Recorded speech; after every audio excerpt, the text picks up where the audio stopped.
আসসালামু আলাইকুম। যে খেজুর আমার আরবাবকে না খাওয়ালে চাকরি থাকবে না, চাকরি ক্যান্সেল হয়ে যাব, সেই একটি খেজুর আজকে আপনাদেরকে আমরা দেখানোর চেষ্টা করব। খেজুরটির নাম আমরা ভিডিওর মাঝে তুলে ধরার চেষ্টা করব ইনশাআল্লাহ। এই খেজুরগুলা তোলাটা এতই একটা কষ্ট এই গরমের মাঝে। আমার আরবাবে ফোন করছে এই খেজুরের প্রয়োজন, তো এই কিছুক্ষণের ভিতরে ড্রাইভার আসবে।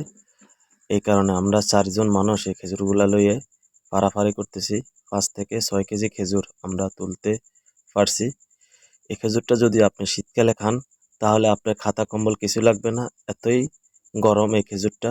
এই খেজুরটার নাম হলো নাগালা খেজুর, আদা কাঁচা আদা ফাঁকা।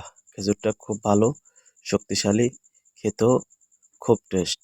তার নাম হলো নাগালা খেজুর।